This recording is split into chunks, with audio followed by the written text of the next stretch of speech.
नमस्कार, मी सुनीता आरडीच रेसिपीमध्ये तुमच्या सगळ्यांचं मनपूर्वक स्वागत करते. आज आपण बनवणार आहोत शेवग्याच्या शेंगांची भाजी. तर चला सुरुवात करूया. त्यासाठी ओवा, जिरे, त्यानंतर लसूण, हिरवी मिरची, आलं, भाजलेला कांदा, शेंगदाणे, त्यानंतर खोबरं ना घ्यायचं आहे. त्यानंतर आपण जे खोबरं घेतलं आहे ते चांगलं भाजून घेणार आहे. थोडा लालसर कलर येऊन द्यायचा आहे आणि तो काढून घ्यायचा आहे. मग नंतर आपण जे शेंगदाणे घेतले होते ते आपण छानसे भाजून घेणार आहे. भाजून झाल्यानंतर ते पण काढून घ्यायचे आहे. त्यानंतर हिरवी मिरची टाकायची आहे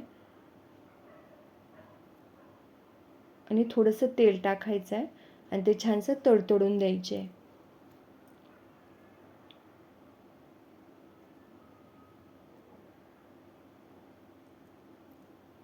तडतडून झाल्यानंतर त्यामध्ये आपण आलं टाकणार आहे आणि लसूण टाकणार आहे. ते पण चांगलं मिक्स करून घ्यायचं आहे.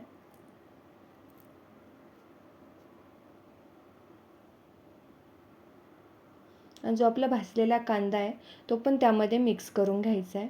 छानसा असा मिक्स झाल्यानंतर ते चांगलं परतून घ्यायचं आहे आणि तो मसाला पण आपण काढून घेणार आहे. काढून घेतल्यानंतर त्याचं एक वाटण तयार करायचं आहे. आपण शेवग्याच्या शेंगा कापून घेतलेल्या आहेत. तुम्ही बघू शकता साईज ही एकसारखी आहे. त्यानंतर आपण एका वाटीमध्ये मसाले काढून घेणार आहे. घरी केलेला गरम मसाला, त्यानंतर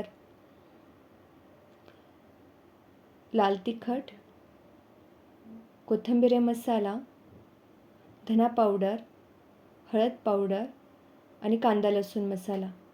नंतर कढई गरम होण्यासाठी ठेवायची आहे. त्यामध्ये आपण तेल टाकणार आहे आणि मग ते मसाले टाकणार आहे. वाटीमध्ये मसाले काढून घ्यायचं कारण काय, तर आपण एक एक मसाले जर टाकायला गेलो तर ते जळून जातात. म्हणजे मिक्स करून जर एका वाटीमध्ये आपण काढून जर त्यामध्ये टाकले तर ते लवकर जळत नाही. आणि आपण जे वाटण केलं होतं ते त्यामध्ये मिक्स करायचं आहे. छानसं तेल सुटस्तवर मिक्स करून घ्यायचं आहे.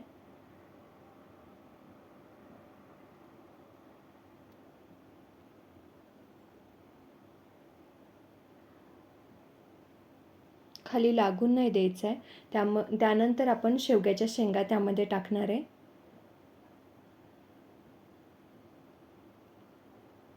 त्याही एकदा चांगल्या परतून घ्यायच्या आहे त्यामध्ये.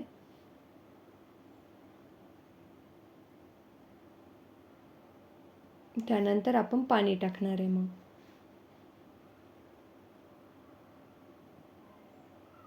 चांगलं मिक्स करून घ्यायचं आहे. पाणी टाकताना हे नेहमी गरमच टाकायचं आहे. त्यामध्ये भाजीची चव आपली बदलत नाही. चवीनुसार मीठ टाकणार आहे.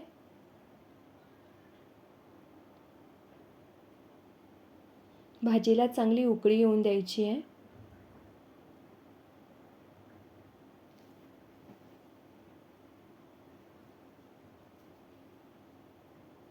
तुम्ही बघू शकता आपल्या भाजीला किती छान तरी आलेली आहे.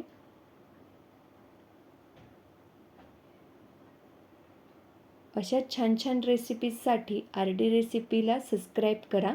लाईक, शेअर, कमेंट करायला विसरू नका. चला तर आपण सर्व करूया.